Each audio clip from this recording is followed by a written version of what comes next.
welcome to the MetPro Method podcast. I'm your host, Crystal O'Keefe. Today, I am joined by MetPro coach Bianca Della Rosa, and today we are discussing non-scale victories. Bianca, thank you so much for being here today. Yeah, thank you so much for having me. I'm super excited to talk everything non-scale victories. I am so excited about it too. This is something that I feel is near and dear to my heart. I talk about this all the time with my clients. So I guess we should probably kind of start with, what exactly is a non-scale victory? Yes, the golden question. So a non-scale victory are basically any improvements that can optimize your health and that result from small life changes.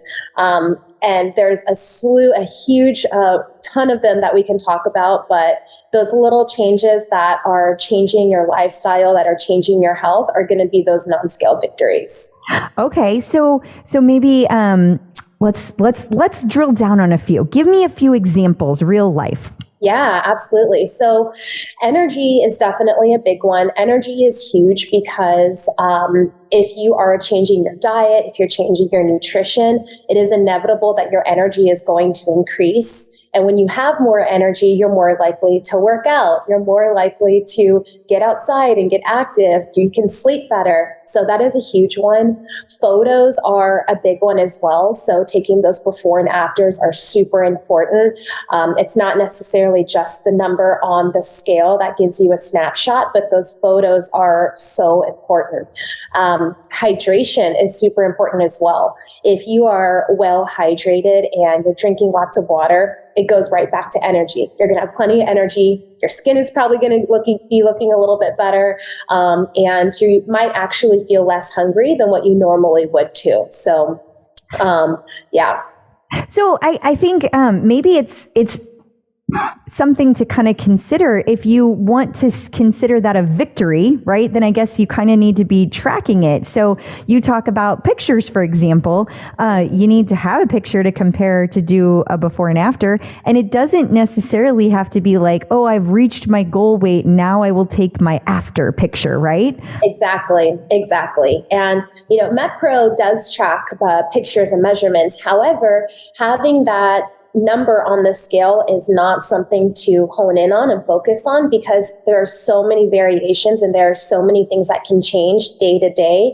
And so when you have that number on the scale, you have to think about us as women, our hormones, is at that time of the month, the cycle, all the things that come with being a woman, or, for a general public, for high sodium meals. If you have a high sodium meal the night before, you hop on the scale the next day or even the day after, that weight might be coming up because you have water retention. So it is important to know that it is it's a journey and it's not a sprint. And having those pictures are super important.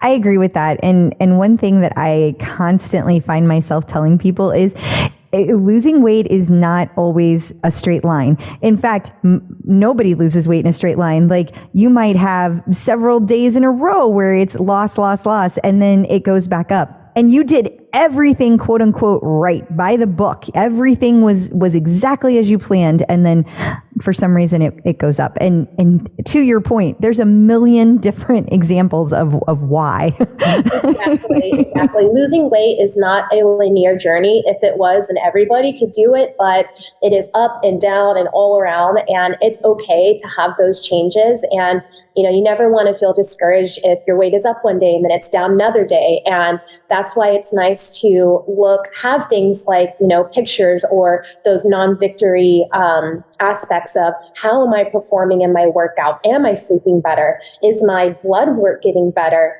Things like that really do help along the way. It's super, super helpful. Yeah, and I guess you could always ask for your concierge coach, if you have one at MetPro, to help you track those things. I know I have clients that I'll talk to them a lot about water. I have one of my clients, she has like the busiest job, and she just gets going, and she really forgets to drink during the week. And sometimes as we're starting to, do a revving cycle, she gets a little frustrated because her body, it gains on those revving cycles. And I'm always like, how much water did you have yesterday? Yeah, exactly. And, something that's really cool too is I always love to tell my clients, set reminders on your Google Calendar, set reminders on your phone for those little tiny habits that seem like they don't make a difference. Water is so huge, and it really does make the biggest difference with everything, with weight, with, energy, with hydration, all of that stuff. So setting a reminder on Google Calendar on your phone can be extremely helpful. It sounds kind of silly, but believe it or not, if you see that pop up coming and you have your water bottle right next to you, what are you going to do? Probably grab the water bottle. Absolutely. And when it comes to things like doing the photos, how often do you recommend people do photos or measurements, like with a measuring tape to check things out?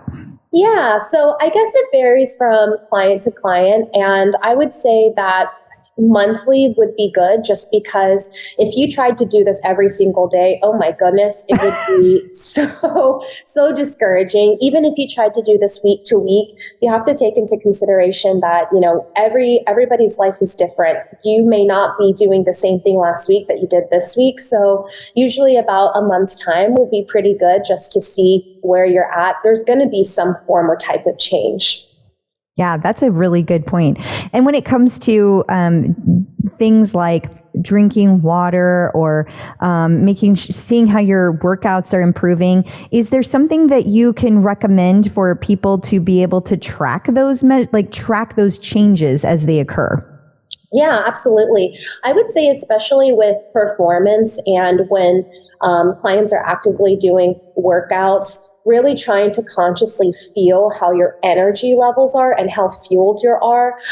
If you're hungry during or even after your workout, even when we talk about blood sugar level, are you feeling lightheaded during those workouts, or do you actually feel fueled during those workouts? So all of those conscious measurements, kind of thinking about how your performance is during your performance is super important. And it makes a really big difference. If you have a client that's going into a workout and hasn't been properly fueling, and she's feeling so dizzy, so lightheaded by the end of her workout, probably not doing so great. But if you have a client that feels really good during their workout, they feel strong, they feel like they had a sufficient performance afterwards, it makes the world of a difference. Yeah, and I think in the MetPro app, we even have how did you feel? How was your performance? And then we have a notes section when you're logging a workout, so you can share with your coach, this is how I was doing. And I love checking out people's different comments that they put in there. I love when they leave me notes and tell me how they were feeling, or if they did if I had them do hill sprints. I love when they yell at me for having them do hill sprints. Yeah, exactly. No, those are the best. And so tracking your workout, how many active calories you burned. If you're feeling really good in your performance, you might be burning more calories doing a 30-minute run versus if you don't feel so great and you burned less calories. And that note section, it is so important because you can write about how you really truly felt. And you look back a couple of months from when first starting at MetPro versus now, maybe you felt really cruddy during your workout, but then now you feel good, you feel energetic, you're making it through. So note section, active calories, logging those workouts, super important. And what about, I hear people talk about a workout journal. Do you recommend keeping anything like that? Yeah, that's a great question. I would say that for some people, it does work. It's workout journals and food journaling can be very helpful for some people. And I think that's also a good example of how you can measure a non-scale victory. So having a performance journal of how you felt during a workout when you first start something or a program, especially like MetPro, and then seeing that journey as weeks progress. And looking back on those entries, it can be really helpful to see, okay, maybe then I didn't feel good, but now I feel really good. And also, too, you get to kind of keep track of how many workouts you did for how long. And so it can be very helpful, absolutely.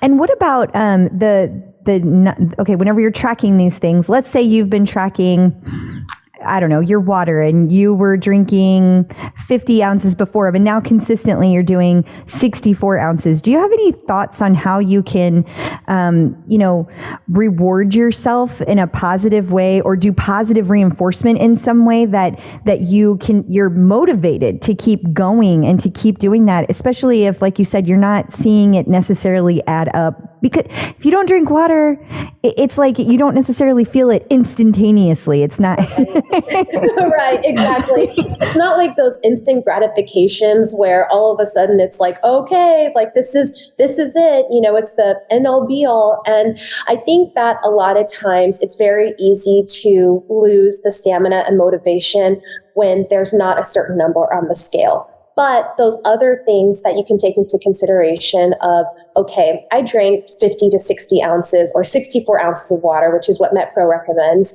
every single day. I had that consistently this week. So guess what? I'm going to reward myself with a really nice snazzy water bottle so that way I can keep it up. Same thing with workouts too. You're getting in those workouts. You got them consistently 3-4 times a week or however many times. Get a new workout outfit. And that is a thing. I love to treat myself on those little things. And that's another motivation to keep on going. It's an incentive, and almost like, okay, I'm doing really good, and having something new and fresh can be an incentive to keep on going. Oh, I totally agree with that.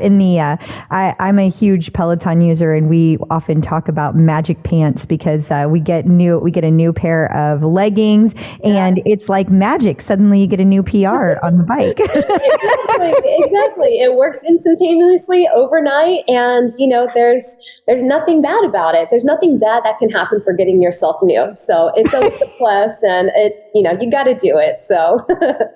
Those are all really good tips. What about things that people may not have even, are there things out there that people could be doing to really see their progress that maybe they haven't even thought of as a victory? Like you mentioned some really good ones, like drinking water and exercising, but are there things that people may not have on their list that they could be doing to see a victory?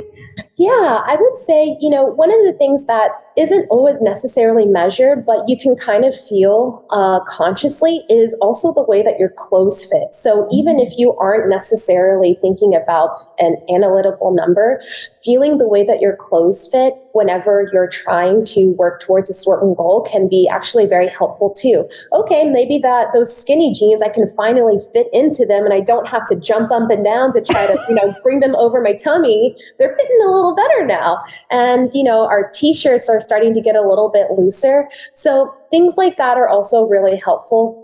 The subjective feeling of how do clothes feel.